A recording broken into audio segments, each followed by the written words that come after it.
फकीर आदमी है, झोला लेके चल पड़ेंगे जी। लेकिन पूरी दुनिया में आपने ऐसा कोई फकीर देखा है जो 1,40,000 का चश्मा लगाता हो, खुद घूमते हैं 12 करोड़ की मर्सिडीज में, मतलब भिक्षा मांगकर यहाँ पर फॉरेन टूर भी कर लिए और डिजिटल कैमरा भी खरीद लिया डिजिटल कैमरा के रिलीज होने से पहले। और नरेंद्र मोदी अपने आप को गरीब ही नहीं, बहुत गरीब परिवार का बताते हैं। मित्रों, मैं बचपन में रेल के डिब्बे में चाय बेचता था। वाह, क्या फकीरी है। वो भगवान है हमारे, हम उनकी पूजा करते हैं। सच तो ये है दोस्तों कि ये लोग हमारे हिंदू धर्म को ही तोड़ने मरोड़ने लग गए अपने नफरतखोर एजेंडा को फैलाने के लिए।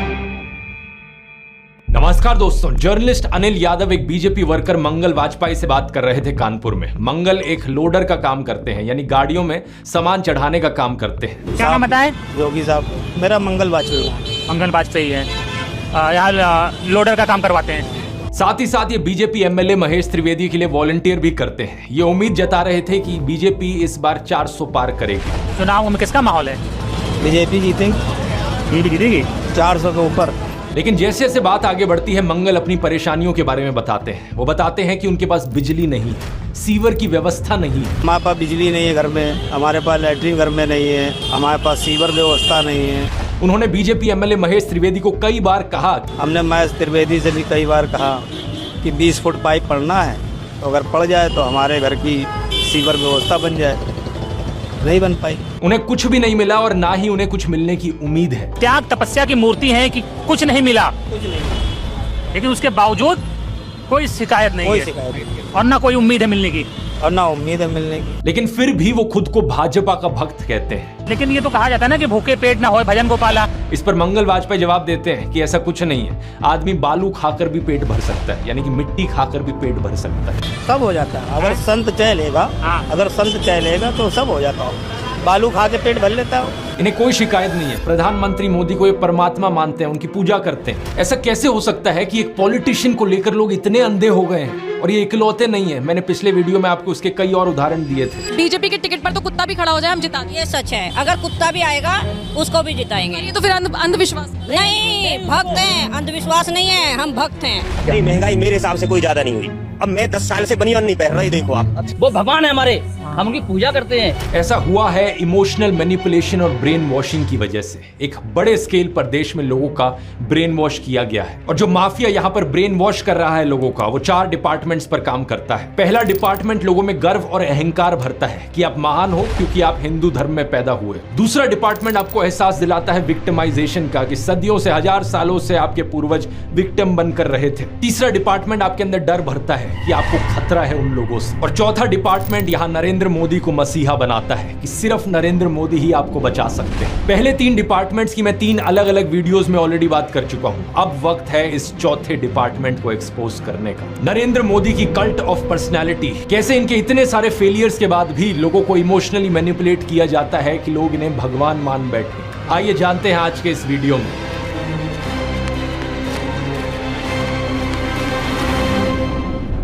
जून 2013 की बात है दोस्तों। राइटर नीलांजन मुखोपाध्याय ने एक किताब लिखी नरेंद्र मोदी के ऊपर। ये एक बायोग्राफी थी। इस किताब में लिखा गया कि कैसे नरेंद्र मोदी जब 6 साल के थे, वडनगर रेलवे स्टेशन पर गुजरात में वो चाय बेचा करते थे। ये चाय बेचने वाला किस्सा तभी से लेकर नरेंद्र मोदी की संघर्ष की कहानी का ये एक मेजर टॉकिंग पॉइंट रहा है। 2015 में जब टाइम मैगजीन ने प्रधानमंत्री मोदी का इंटरव्यू लिया तो उन्होंने बताया कि कैसे वो एक बहुत गरीब परिवार से आते थे, कैसे बचपन में वो चाय बेचा करते थे रेलवे स्टेशन पर। इनकी एग्जैक्ट लाइनें सुनिए। मैं पॉवर्टी में पैदा हुआ हूँ, बचपन में मेरा पूरा बचपन पॉवर्टी में बीता है। मेरे लिए पॉवर्टी एक तरीके की पहली इंस्पिरेशन थी मेरी जिंदगी में। लेकिन कितनी सच्चाई है इन बातों में? बहुत से लोगों ने टाइम टू टाइम सवाल उठाए हैं, जैसे कि नरेंद्र मोदी के बचपन की ये फोटो देखिए। वे 1950 यानी 1950 में पैदा हुए थे। क्या उस समय किसी गरीब परिवार में पैदा हुए बच्चे के पास ऐसे कपड़े होंगे? जरा खुद ही सोचकर देखिए। सूट तक पहन रखे हैं इन्होंने अपनी बचपन की फोटोज में। मैं खुद 1994 में एक मिडिल क्लास फैमिली में पैदा हुआ हूं, लेकिन मेरी तो बचपन की ऐसी कोई फोटो नहीं मिलेगी आपको जिसमें मैंने कोई सूट पहन रखा हो। और नरेंद्र मोदी अपने आप को को गरीब ही नहीं, बहुत गरीब परिवार का बताते हैं। इंडिया टुडे ने इनकी पुराने घर की एक फोटो पब्लिश करी थी, स्क्रीन पर देखिए। बहुत बड़ा घर नहीं है, लेकिन क्या आपको ये 1950s के किसी बहुत गरीब परिवार का घर दिखता है? परिवार में नरेंद्र मोदी के 5 भाई और 1 बहन है। 2 साल पहले नरेंद्र मोदी के छोटे भाई प्रहलाद मोदी ने कहा था कि उन 5 भाइयों में से जिसका नंबर लगता था वो मदद करने चले जाता था। उनके पिता ने पूरी जिंदगी चाय बेची, उन 5 भाइयों और 1 बहन को बड़ा किया। इसलिए नरेंद्र मोदी को चाय बेचने वाले का बेटा कहना चाहिए। ये पत्रकारों की गलती है। सब भाइयों ने चाय बेची है, मेरे पिता ने पूरी जिंदगी चाय बेची, पूरी जिंदगी। इसीलिए कहा जाए तो चाय बेचने वाले का बेटा कहना चाहिए, चाय बेचने वाला नहीं कहना चाहिए। ये पत्रकारों की गलती है।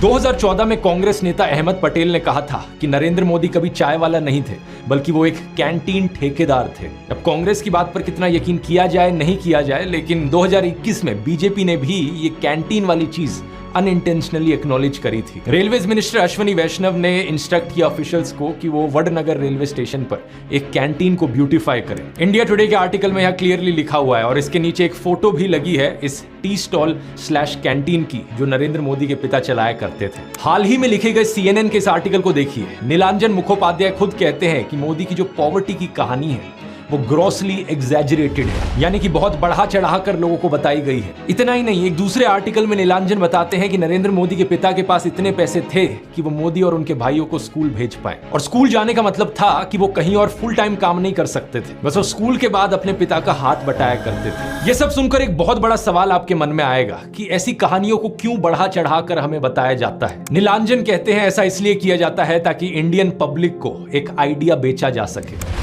मित्रों, मैं बचपन में रेल के डिब्बे में चाय बेचता था और आज आपके सामने खड़ा हूं। कोई भी इंसान अगर समझदारी से सोचे तो वो जानता है कि इस बात से फर्क नहीं पड़ता। एक अच्छा नेता गरीब परिवार से भी आ सकता है और अमीर खानदान से भी आ सकता है, और यही चीज कही जा सकती है एक बुरे नेता या डिक्टेटर के बारे में भी। उदाहरण के तौर पे बात करें, कंबोडिया का जो डिक्टेटर था पोल पॉट, वो एक अमीर खानदान से आता था। लेकिन इटालियन डिक्टेटर बेनिटो मुसोलिनी एक गरीब परिवार में पैदा हुआ था। उसके पिता एक ब्लैक स्मिथ थे और वो बड़े गर्व के साथ इन चीजों को प्राउडली एक्सप्रेस करता था कि कैसे वो जनता के बीच से निकल कर आया है। रशियन डिक्टेटर जोसेफ स्टालिन के पिता एक मोची थे, यानी जूते बनाने वाले, और माँ एक धोबिन थी। और दुनिया का सबसे जाना माना तानाशाह हिटलर भी एक गरीब परिवार में पैदा हुआ था। लेकिन गरीब परिवार में पैदा होने का मतलब ये नहीं कि उसने गरीबों के लिए काम किया था अपने करियर में। उल्टा जानते हो क्या, हिटलर चंदा धंधा का मॉडल चलाता था अपना खुद का। उसके समय में बहुत सी क्रॉनी कैपिटलिस्ट कंपनियों ने करोड़ों का प्रॉफिट कमाया। IG फार्बन, डॉयचे बैंक, BMW, कुछ गाड़ियों की कंपनीज जिनको आज आप जानते हैं और कुछ लोग इन गाड़ियों के पीछे बड़ा भागते हैं। पोर्शे, मर्सिडीज बेंज, फोल्क्सवागन, इन सब कंपनियों ने चंदा डोनेट किया था हिटलर को अपने समय में। 2016 में BMW ने माफी भी मांगी थी इस चीज को लेकर। इस आर्टिकल को देखिए, रिग्रेट एक्सप्रेस किया था कि वो एक समय पर हिटलर को सपोर्ट किया करते थे। इंडिया की बात करें तो हाल ही में हमने देखा इलेक्टोरल बॉन्ड स्कैम। मैंने पूरा वीडियो बनाया इस पर कि कैसे ये एक घोटाला नहीं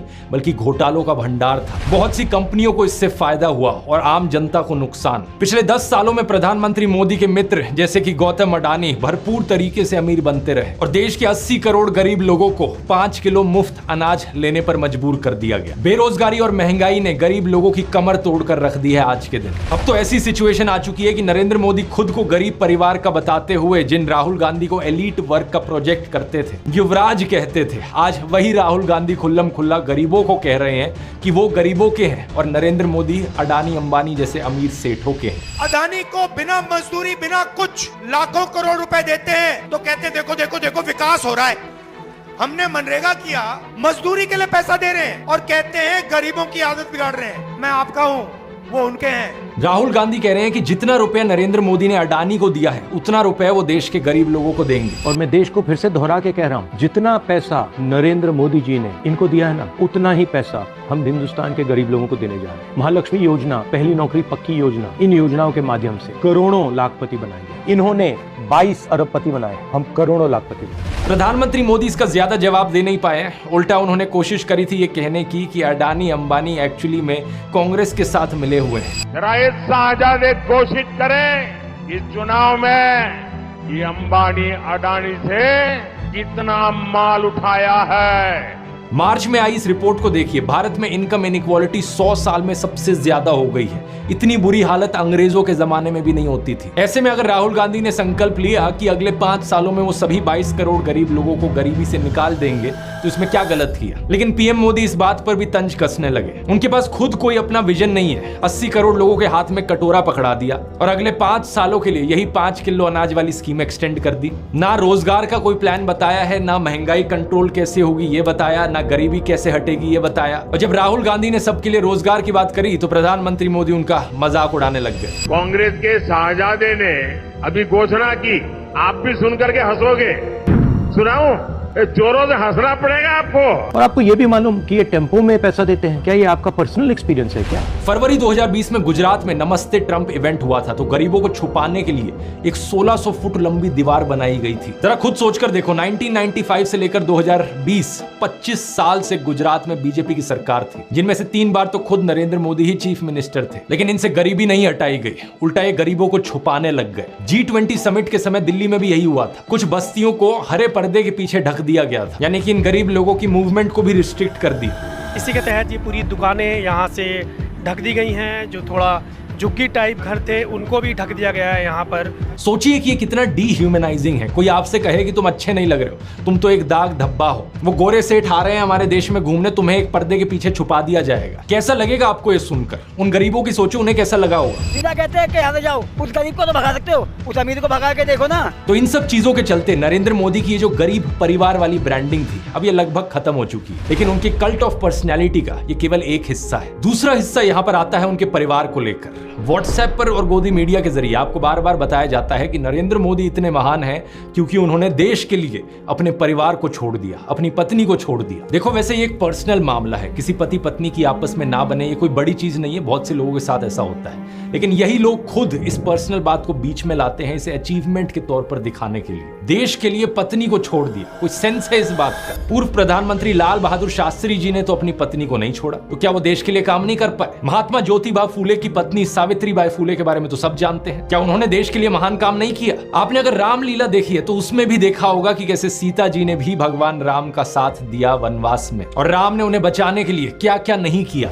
तो व्हाट्सएप यूनिवर्सिटी की एक ऐसी घटिया नारी विरोधी मानसिकता है, जहां आप औरत को एक अड़चन की तरह देखते हो, जहां आप पत्नी को छोड़ देने को एक अचीवमेंट की तरह दिखाते हो। और केवल पत्नी ही नहीं, बल्कि नरेंद्र मोदी के परिवार को लेकर भी व्हाट्सएप माफिया यही बात फैलाता है। अरे औरों की तो छोड़ो, नरेंद्र मोदी खुद इस बात को बार बार दोहराते रहते हैं। कहते हैं कि उन्होंने अपने परिवार को देश के लिए छोड़ दिया। मेरे देशवासियों, मैंने घर, परिवार, सब कुछ देश के लिए छोड़ा है। पंजाब केसरी अखबार ने तो उनकी चरण वंदना करते हुए उनकी तुलना भगवान बुद्ध और महावीर जैन से कर डाली। लेकिन इन लोगों से मैं पूछना चाहता हूं, कभी भगवान बुद्ध ने अपना घर छोड़कर ऐसे बयान दिए क्या? सम्माननीय आदरणीय दीदी, आदरणीय दीदी, ओ दीदी।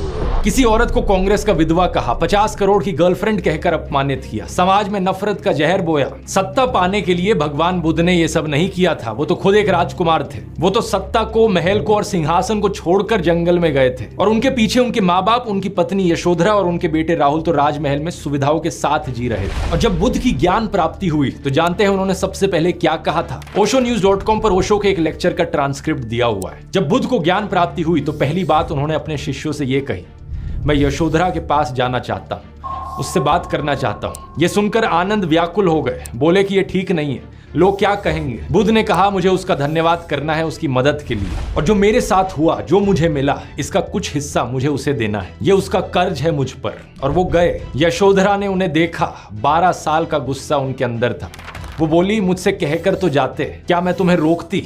इतना भी विश्वास नहीं था मुझ पर। बुद्ध ने माफी मांगी, ये कहा कि मैं ना समझ था, अब समझ आई तो वापस आया हूं। सुनो, कुछ अद्भुत हो गया है। मेरा पहला दायित्व तुम्हारे प्रति है, इसलिए वह अनुभव तुम्हारे साथ साझा करूंगा। यशोधरा की आंखों से आंसू झरने लगे। अब प्रधानमंत्री मोदी का इंस्टाग्राम अकाउंट देखिए जरा। प्रियंका चोपड़ा और निक जोनस की वेडिंग रिसेप्शन में गए, उन्हें बधाई दे रहे हैं। इस वीडियो को देखिए। विराट कोहली और अनुष्का शर्मा के वेडिंग रिसेप्शन पे जाकर उन्हें गुलाब दे रहे हैं। मलयालम एक्टर सुरेश गोपी की बेटी की शादी में गए। टाइम्स नाउ की एंकर नविका कुमार के बेटे की शादी में गए। मुकेश अंबानी ने हॉस्पिटल खोला तो वहां बधाई देने पहुंच गए। इस न्यूज आर्टिकल को भी देखिए, नरेंद्र मोदी ने गौतम अडानी के बेटे करण की ग्रैंड एंगेजमेंट सेरेमनी को भी अटेंड किया। तो बॉलीवुड सेलिब्रिटीज और अमीर सेठों की शादियों में जाने के लिए बहुत समय है इनके पास। हालांकि इसमें कुछ गलत नहीं है, इनकी मर्जी अगर ये जाना चाहें तो। लेकिन सवाल यहां पर ये, क्या केवल अपने भाइयों और परिवार को ही छोड़ना पड़ता है क्या देश के लिए? एबीसी के इस आर्टिकल को देखिए। अवनी दास रिपोर्ट करती हैं कि अक्टूबर 2023 में मोदी परिवार उनके भतीजे की शादी के लिए इकट्ठा हो रहा था, लेकिन एक इंसान वहां से गायब थे, नरेंद्र मोदी। आपने फोटोज और वीडियोस में जरूर देखा होगा कि प्रधानमंत्री मोदी अपनी माताजी से मिलने जाया करते थे, जो कि अच्छी बात है। लेकिन कभी आपने नोटिस किया कि केवल वहां 3 लोग होते थे इस मुलाकात में? प्रधानमंत्री मोदी, उनकी माताजी और कैमरामैन। कभी कभार मुलाकात में 2-3 और लोग होते थे, लेकिन वो हमेशा और कैमरामैन ही होते थे। 3 साल पहले बीबीसी कॉरेस्पॉन्डेंट तेजस वैद्या ने प्रधानमंत्री मोदी के भाई प्रहलाद मोदी से बात करी और सुनिए उनका क्या कहना था। तेरे परिवार ने दूर रखवानी सूचना आपवामां आवे। इस बात को लेकर स्पष्ट निर्देश होता है कि परिवार के बाकी सदस्य दूर ही रहे। प्रधानमंत्री मोदी की भतीजी सोनल मोदी ने भी यही बताया कि उनको मना किया गया है। उनसे पूछा गया कि शपथ ग्रहण समारोह में बहुत से लोगों को निमंत्रित किया गया, लेकिन उन्हें क्यों नहीं बुलाया गया? तो सुनिए उन्होंने क्या कहा था। नरेंद्र मोदी जी ने प्रधानमंत्री का शपथ ली थी, तब देश में से कई लोग गए थे, तब आपको न्योता मिला था या आपको जाने की इच्छा हुई थी? इच्छा तो सबको होती है, पर अफसोस है कि हमें इनविटेशन नहीं दिया गया। G20 की थीम रखी गई थी वसुदेव कुटुंबकम, यानी पूरी दुनिया एक परिवार है। लेकिन खुद के परिवार को, खुद के भाई बहनों को अपने से दूर रखा जाता है इस तरीके से। आखिर क्या कारण है? भगवान राम तो अपने परिवार के साथ रहते थे। राम, लक्ष्मण, भरत, शत्रुघ्न, चारों भाइयों में कितना प्यार था। क्या इसका मतलब यह हुआ कि राम जनता के लिए काम नहीं कर पाए? उन्होंने तो राम राज्य स्थापित किया था, जहां कोई गरीब, बेरोजगार, दुखी नहीं था। मैं फिर से कहूंगा, ये प्रधानमंत्री मोदी का अपना पर्सनल मैटर है। अगर वो बॉलीवुड, अडानी, अंबानी जैसे दोस्तों के साथ ताल्लुक रखना चाहते हैं और अपने परिवार के साथ नहीं, उनकी मर्जी। मुझे प्रॉब्लम इस बात से नहीं है, प्रॉब्लम इस बात से है कि इसे अचीवमेंट की तरह क्यों दिखाया जाता है कि मैंने अपना परिवार छोड़ दिया, देखो मैं कितना महान हूं। ये कोई अचीवमेंट होती है क्या? इसका साइड इफेक्ट ये हुआ है कि बहुत से हिंदू युवा ब्रेन वॉश हो गए हैं। होना ये चाहिए कि वो अच्छे से पढ़ लिख कर कुछ बने, काम धंधा करे, कुछ कमाए और अपने माँ बाप की सेवा करें। लेकिन नहीं, कुछ यूथ की क्या हालत हो गई है कि वो हाथों में तलवार लेकर मस्जिदों के सामने घूम रहे हैं। उन्हें भी अपने परिवार से, अपने माँ बाप से कोई मतलब नहीं। सेलिंग पॉइंट नंबर 1 था मैं गरीब परिवार से हूं। सेलिंग पॉइंट नंबर 2 था कि मैंने अपने परिवार को छोड़ दिया देश के लिए। और सेलिंग पॉइंट नंबर 3 अब आता है फकीरी। नरेंद्र मोदी अक्सर कहते हैं कि उन्होंने भिक्षा मांगकर गुजारा किया। कभी कहते हैं कि 35 साल के लिए, कभी कहते हैं 40 साल के लिए। करीब 40 साल मैंने भिक्षा मांग करके खाया है। मैं 35 साल तक भिक्षा मांग करके खाया।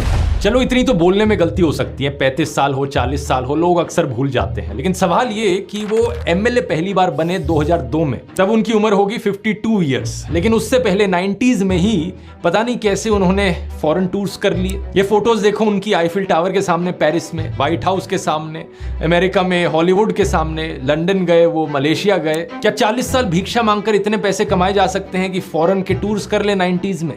और साथ ही साथ इसी बीच में नरेंद्र मोदी ने बीए और एमए की 2 डिग्रीज भी कर ली अलेजिडली। ये कैसे हो गया? आप ही बताओ दोस्तों। साल 1990 में डायकाम मॉडल 1 रिलीज हुआ था, जो कि यूएस में लॉन्च होने वाला दुनिया का पहला कमर्शियली अवेलेबल डिजिटल कैमरा था। लेकिन प्रधानमंत्री मोदी अपने इंटरव्यू में बताते हैं कि उन्होंने पहली बार डिजिटल कैमरा 1987 या 1988 में यूज किया था। मैंने पहली बार डिजिटल कैमरा का उपयोग किया था 87-88 में शायद। मतलब भिक्षा मांगकर यहाँ पर फॉरेन टूर भी कर लिए और डिजिटल कैमरा भी खरीद लिया डिजिटल कैमरा के रिलीज होने से पहले। वाह क्या फकीरी है। वाह मोदी जी, वाह वाह। अपनी कलम को गिरवी रख चुका एक गीतकार कहता है कि फकीरी है आपके स्वभाव में। एक फकीरी है आपके स्वभाव में। कभी नरेंद्र मोदी खुद ही कहते हैं कि हम तो फकीर आदमी हैं, झोला उठाकर चल पड़ेंगे। अरे हम तो फकीर आदमी हैं, झोला लेके चल पड़ेंगे जी। लेकिन पूरी दुनिया में आपने ऐसा कोई फकीर देखा है जो 1,40,000 का चश्मा लगाता हो? अपनी बूढ़ी माँ को नोटबंदी के लिए लाइन में खड़ा कर दिया और खुद घूमते हैं 12 करोड़ की मर्सिडीज में। एक तरफ तो शास्त्री जी जैसे प्रधानमंत्री देखे हैं देश ने। बताया जाता है कि उनके पास सिर्फ 2 धोती और 2 कुर्ते हुआ करते थे। कुर्ता फटकर इस्तेमाल करने लायक ना रहे तो उसे भी रुमाल बना लेते थे लाल बहादुर शास्त्री जी। लेकिन प्रधानमंत्री मोदी की यूएस विजिट की इन फोटोज को देखिए, एक दिन में 4 बार कपड़े बदलते हैं। द प्रिंट में लिखेगा इस आर्टिकल को देखिए। उत्तराखंड और हिमाचल जाते हुए प्रधानमंत्री मोदी ने 8 घंटे में 4 बार कपड़े बदले। इस टाइम्स ऑफ इंडिया के आर्टिकल को देखिए। प्रधानमंत्री मोदी गंगा आरती करने गए तब भी कपड़े बदलते जा रहे हैं। हुबली टाइम्स वालों ने तो इनकी फैंसी ड्रेस का एक पूरा कोलाज बना दिया। इंडिया टुडे ने भी इनकी 22 हेड गियर्स की कलेक्शन दिखाई है इस आर्टिकल में।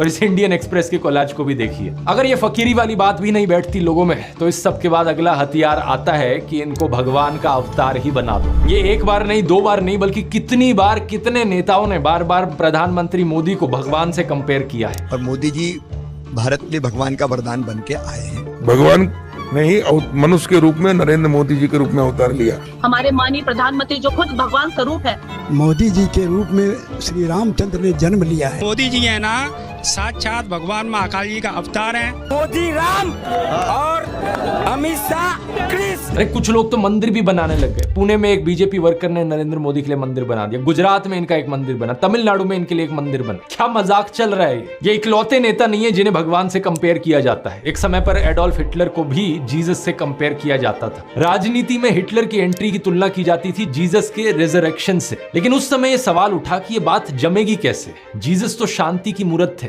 सूली पर भी चढ़ाया गया उन्हें, तब भी उनके दिल में कोई नफरत नहीं थी। बोले कि हे भगवान उन्हें माफ करना। जबकि हिटलर तो नफरत का सौदागर था, तो कैसे जीसस का इस्तेमाल किया जाए नफरत फैलाने के लिए और हिटलर को उससे भी कंपेयर किया जाए। इसके लिए हिटलर और नाजी लोगों ने बाइबल को ही बदल डाला। मजाक नहीं कर रहा, ओल्ड टेस्टामेंट जो थी बाइबल की उसे ही हटा दिया गया उनके समय में। जीसस को इस तरीके से चित्रित किया गया कि वो ऐसा लगे कि वो यहूदियों के खिलाफ लड़ने वाले एक फाइटर हो। सिमिलरली बीजेपी के लोग बार बार नरेंद्र मोदी को भगवान का अवतार करके पुकारते हैं। लेकिन यहां भी दिक्कत वही आ जाती है कि नरेंद्र मोदी तो नफरत फैलाते हैं, लेकिन श्री राम की सूरत में दिखती है विनम्रता, सौम्यता, करुणा। राजा रवि वर्मा की इस आइकॉनिक पेंटिंग को देखिए, राम दरबार, जो कि हमारे देश के करोड़ों घरों में लगी हुई है। इस प्रॉब्लम का समाधान ढूंढने के लिए इनके लोगों ने राम की सूरत बदलनी शुरू कर दी। पिछले कुछ सालों में आपने देखा होगा ये एंग्री हनुमान और एंग्री राम की आइकॉनोग्राफी गाड़ियों के पीछे इसे लगाया जाता है, ये दर्शाने के लिए कि ये है असली में भगवान राम। चरित्र ही बदल दो भगवान का। रामायण में मुसलमानों का कोई जिक्र नहीं है, लेकिन इन लोगों ने रामायण को भी तोड़ मरोड़ दिया अपने नफरत खोर एजेंडा के लिए। 2016 में एक बीजेपी एमपी ने कहा कि मुसलमान तो रावण के डिसेंडेंट्स हैं। व्हाट्सएप माफिया वालों ने हमारे हिंदू स्क्रिप्चर्स में एक झूठा कोट इंसर्ट कर दिया, धर्म हिंसा तथैवच। जो चीज किसी वेद पुराण में नहीं थी, किसी रामायण महाभारत में नहीं थी, इन्होंने जबरदस्ती अपना नफरत खोर एजेंडा बीच में घुसा दिया उसके। धर्म हिंसा तथैवच, आपको जान करके आनंद होगा कि ये किसी भी ग्रंथ में कहीं पर भी नहीं लिखा हुआ है। और इससे आपके रोंगटे भी खड़े हो जाने चाहिए कि ये कौन सी सेंट्रलाइज्ड कॉन्स्पिरेसी यूनिट है जो इतनी बड़ी बड़ी साजिशें करती है कि जो बात धर्म ग्रंथ में लिखी भी नहीं हुई है उसको संस्कृत में लिख करके उसको चारों तरफ व्हाट्सएप से और दूसरे जरियों से फैला देती। सच तो यह है दोस्तों कि ये लोग हमारे हिंदू धर्म को ही तोड़ने मरोड़ने लग गए अपने नफरत खोर एजेंडा को फैलाने के लिए। लेकिन अब बहुत से हिंदुओं को इनका एजेंडा समझ में आ गया है। इस तरीके का हमारे धर्म के साथ खिलवाड़ करना लोगों को अच्छा नहीं लग रहा है, इसलिए ये कार्ड भी अब फेल होता जा रहा है। तो इन बीजेपी वालों ने क्या सोचा कि अवतार से एक लेवल नीचे इन्हें सर्वगुण संपन्न शक्तिमान दिखाया जाए। क्या सीन है, वाह क्या सीन है। लेकिन किसी को यहां शक्तिमान बनाने का सबसे आसान तरीका है कि दूसरी साइड वाले की इमेज नीचे गिराओ। इसलिए इनके आईटी सेल ने राहुल गांधी को पप्पू बना दिया। व्हाट्सएप पर इनकी आधी अधूरी क्लिप्स तोड़ मरोड़ के दिखाई जाने लगी कि जैसे राहुल गांधी में तो कोई समझ ही नहीं है, वो तो बिल्कुल बेवकूफ इंसान है। लेकिन सच्चाई यह है कि पिछले 10 साल में पीएम मोदी ने एक भी प्रेस कॉन्फ्रेंस नहीं करी, कोई अनस्क्रिप्टेड इंटरव्यू नहीं किया, जबकि राहुल गांधी ने दिल्ली यूनिवर्सिटी से लेकर हार्वर्ड यूनिवर्सिटी तक लेक्चर दिए हैं। लोगों से ढेर सारी हर साल 2 साल अनस्क्रिप्टेड इंटरैक्शंस की हैं। ये बात सही है कि उनकी कुछ फनी क्लिप्स जरूर है जहां उनके मुंह से कुछ उलट पुलट निकल गया। This morning I got up at night. लेकिन ऐसी क्लिप्स तो नरेंद्र मोदी की भी बहुत है। तीसरा कहा था विमेन डेवलपमेंट की मैंने बात कही थी, मैं कब हो गया ये? नरेंद्र मोदी वही हैं जो नाले से निकलने वाली गैस से चाय बनाने की बात करते हैं। कहते हैं कि पसीने से मुंह पोंछ लेता था तो ग्लो आ जाती थी। कभी ये क्लाइमेट चेंज को डिनाई करते हैं कि गर्मी नहीं बढ़ रही बल्कि हमारी गर्मी सहने की शक्ति कम हो रही है, तो कभी ये बादलों से रेडार का सिग्नल रोकने की बात करते हैं। लेकिन मैंने कहा इतने क्लाउड है, बारिश हो रही है, तो एक बेनिफिट है कि हम राडार से बच सकते हैं। एक तो जानते नहीं है, ऊपर से अहंकार इतना कि अपने अज्ञान का भी एहसास नहीं। एक दफा मोदी दूसरे देश में गए थे, वहां भारत का राष्ट्रीय गान चल रहा था और ये बीच में ही चलने लगे। ऐसी गलती किसी से भी हो सकती है, लेकिन बात मैं यहां पर यह बताना चाह रहा हूं कि प्रधानमंत्री मोदी की भी फनी क्लिप्स बहुत सारी हैं। दूसरों को पप्पू बोलने से पहले अपनी क्लिप्स पर नजर डाल लो। पप्पू को हारने का डर लग रहा है, पप्पू को नहीं बनाएंगे। और अभी तो एक बहुत बेहतरीन मौका मिला है। हमारे फॉर्मर सुप्रीम कोर्ट के जजेस ने राहुल गांधी और नरेंद्र मोदी दोनों को एक 1-on-1 डिबेट के लिए इनवाइट किया है। राहुल गांधी तो इस इनविटेशन को ऑलरेडी एक्सेप्ट कर चुके हैं, लेकिन नरेंद्र मोदी अभी भी चुप है।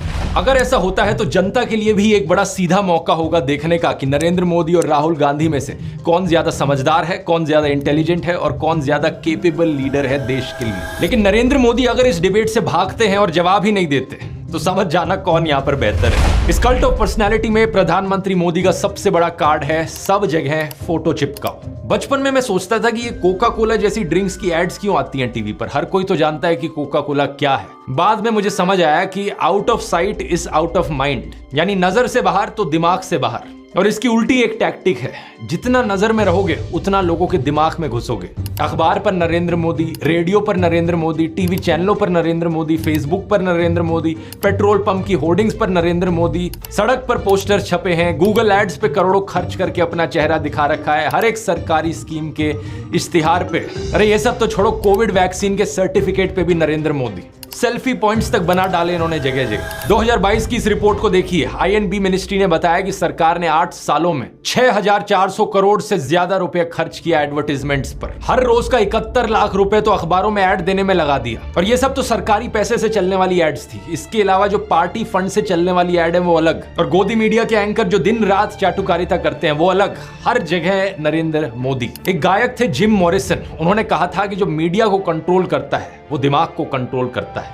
लेकिन एक और सिंगर थे बॉब मार्ले, उन्होंने कहा था कि हर वक्त हर किसी को बेवकूफ नहीं बनाया जा सकता। और अब यही हो रहा है कि हर तरफ मोदी का चेहरा देखकर लोग उकता गए हैं। और ये जो वॉर रुकवाने वाली कहानियां हैं, इन पर पूछा जा रहा है कि इतनी ही वॉर रुकवाने वाले हो तो मणिपुर की हिंसा क्यों नहीं रुकवा देते।